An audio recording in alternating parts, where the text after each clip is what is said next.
اور جھوٹے ہیں، انہوں نے جھوٹے طور پر اس حدیث کی نسبت اللہ کے رسول کی طرف کر دی، تو اس کا نتیجہ کیا آئے گا؟ ان کی صرف یہی حدیث رد ہوگی، یا جو دوسری حدیثیں انہوں نے روایت کی ہیں، بلکہ خود امام بخاری نے جو اس حدیث کو اپنی صحیح کے اندر جگہ دی ہے، تو اس کا نتیجہ یہ آئے گا کہ ایک جھوٹی حدیث کو امام بخاری نے اپنی صحیح کے اندر جگہ دے دی۔ چنانچہ کہتے ہیں کہ یہ حدیث ہمارے لیے قابل قبول نہیں، کیونکہ یہ قرآن کے خلاف ہے۔ قرآن ابراہیم علیہ السلام کے بارے میں کیا کہہ رہا ہے؟ صدیق النبی، کہ ابراہیم علیہ السلام سچے نبی تھے، اور یہ حدیث کہہ رہی ہے کہ انہوں نے 3 مرتبہ جھوٹ بولا تھا۔ ایک بھائی میرے پاس آئے، ہمارے ہی گاؤں کے، مولانا مودودی کی کتابوں کے بہت بڑے فین، ہمیشہ دن و رات ان کی کتاب پڑھنے والے، ترجمہ تفہیم القرآن ہمیشہ ساتھ میں ان کے پاس ہوتی تھی۔ کافی نصیحت کی لیکن نہیں سنتے تھے۔ مسجد میں بیٹھ کر میرے سامنے انہوں نے یہ اشکال ایک دن پیش کیا کہ یہ حدیث صحیح بخاری کے اندر ہے، ابراہیم علیہ السلام کی کذبات ثلاثہ والی، کیا اس کو بھی ہم ماننے کے لیے تیار ہے، مکلف ہے؟ تو میں نے کہا اس بھائی سے کہ ذرا بتائیں کہ ابراہیم علیہ السلام کے کن 3 جھوٹوں کا اس حدیث کے اندر تذکرہ ہے جس کو قبول کرنا آپ کے لیے مشکل ہو رہا ہے؟ انہوں نے کہا ایک جھوٹ تو یہ ہے کہ اپنے ہاتھوں سے بتوں کو توڑا تھا، اور جب پوچھا قوم کے لوگوں نے کہ کس نے توڑا ہے تو کیا جواب دیا تھا؟ اس سب سے بڑے بت نے ہی ان چھوٹے بتوں کو توڑا ہے، حالانکہ خود توڑا تھا انہوں نے اپنے ہاتھوں سے۔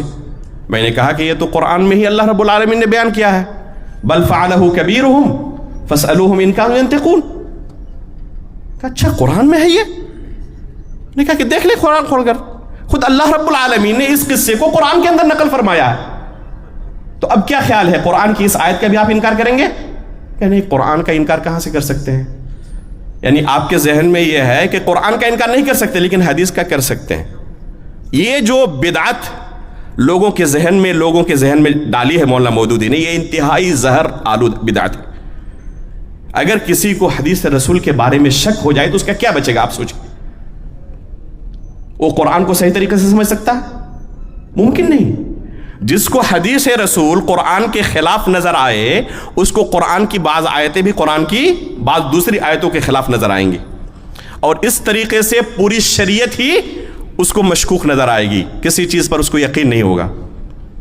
تو یہ جو مولانا مودودی نے دین پیش کیا ہے لوگوں کے سامنے، اسی دین کو لے کر اگر کوئی شخص جائے تو آپ سوچیں، اندازہ لگائیں کہ جب قبر کے اندر اسے پوچھا جائے گا تمہارا دین کیا تھا، اور اسی دین کو پیش کرے جو اہل بدعت سے بالکل ہم آہنگ ہے، تو کیا اس کو نجات مل سکتی ہے؟ وہ خوش نصیب ہوگا یا بد نصیب ہوگا؟ لہذا میرے بھائیوں، عقیدے کے مسئلے میں خصوصی طور پر کمپرومائز نہ کریں۔ یہ انتہائی اہم بلکہ سب سے بڑی نعمت اللہ کی آپ کے پاس موجود ہے، اس کی حفاظت کریں، اس کی اہمیت کو سمجھیں، اور اپنے عقیدے کو داغدار نہ ہونے دیں۔ کچھ اور اہم مسائل تھے مولانا مودودی کے، لیکن میں نے خاص طور پر ان کو ذکر نہیں کیا کیونکہ بعض مشائخ کا خاص عنوان ہی وہ ہے، جیسے توحید حاکمیت کا مسئلہ، خوارج کی جو سب سے بڑی گمراہی ہے، اس گمراہی کو مولانا مودودی نے اپنے ماننے والوں کے ذہن میں پیوست کرنے میں کوئی کمی نہیں چھوڑی، بلکہ ان کی پوری زندگی کو آپ دیکھ ڈالیں تو پائیں گے کہ اسی حکومت سازی کے چکر میں اور خوارج کی اس بدعت کو لوگوں کے اندر نشر و اشاعت کرنے میں ہی اپنی زندگی گزار دی۔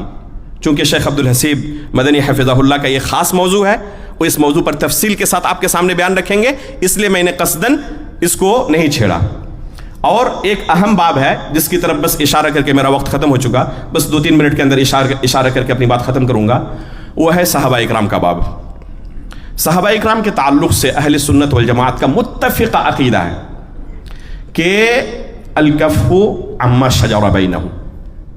امام ابن ابی حاتم الرازی رحمہ اللہ نے اصل السنہ و اعتقاد الدین میں یہ تمام سلف صالحین کا اجماعی عقیدہ نقل کیا ہے۔ امام بخاری رحمہ اللہ نے بھی اس عقیدے کا بیان کیا ہے، اپنے تمام مشائخ سے نقل کیا ہے کہ ان صحابہ اکرام کے تعلق سے ہمیں احترام کرنا ضروری ہے، اور اپنی زبان کو خصوصاً ان کے درمیان آپس کے جو اختلافات ہوئے ان اختلافات کے سلسلے میں غور و خوض کرنے کی ہمیں اجازت نہیں ہے۔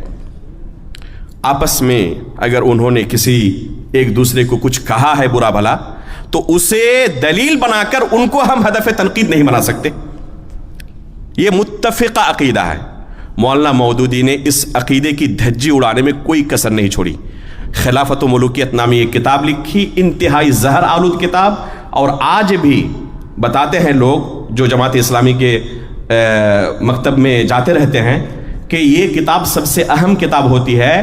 جب کوئی ایرانی وفد آتا ہے تو ان کو یہ ہدیے کے طور پر پیش کرتے ہیں، شیعوں کو پیش کرتے ہیں، اور حقیقت میں شیعوں کو خوش کرنے کے لیے ہی صحابہ اکرام کے اس باب کو انہوں نے چھیڑا ہے، اور خصوصاً عثمان غنی رضی اللہ تعالی عنہ پر حد سے زیادہ الزام تراشی کی ہے، اور ان پر زبان درازی کی ہے، اور ان پر تعصب کا الزام لگایا ہے، اقربا پروری کا الزام لگایا ہے، اور سہارا کن چیزوں کا لیا ہے؟ جھوٹی روایتوں کا. اور اگر کوئی صحیح روایت بھی تو اس میں قطع و برید کی گئی ہے. حافظ صلاح الدین یوسف رحمہ اللہ نے خلافت و ملوکیت کی تاریخی و شرعی حیثیت نام سے اس کا جواب دیا ہے، اور بہترین جواب دیا ہے. اردو زبان میں کتاب موجود ہے، آسانی کے ساتھ دستیاب بھی ہے. ہر شخص کو جو پڑھ سکتا ہو اس کتاب کو ضرور پڑھنا چاہیے. خلافت و ملوکیت کی تاریخی و شرعی حیثیت. ساتھ میں اور دو کتابوں کا نام آپ کے سامنے ذکر کروں گا جب اس موضوع کو ہم نے تھوڑا اشارہ کیا ہے. ڈاکٹر وسیم محمدی حفظہ اللہ کی ایک کتاب ہے زاویہ نگاہ، اور ایک کتاب ہے سنگ گراں. مرشد پبلیکیشن دہلی سے یہ دونوں کتابیں آپ کو مل جائیں گی، اور قیمت بھی بہت زیادہ نہیں ہے، 200-250 کے درمیان ہی ہے. تو ان تینوں کتابوں کو ضرور پڑھیں اور جانیں کہ اخوانیت اور رافضیت نے کیا اس باب کے اندر گل کھلایا ہے. آخر میں اللہ رب العالمین سے دعا کروں گا کہ اللہ رب العالمین ہمیں صحیح عقیدے پر آخری سانس تک قائم و دائم رہنے کی توفیق عطا فرمائے. اللہ رب العالمین زندگی بھر آخری سانس تک اللہ اہل سنت والجماعت کے عقیدے کو مضبوطی کے ساتھ تھامے رہنے کی ہمیں توفیق عطا فرمائے.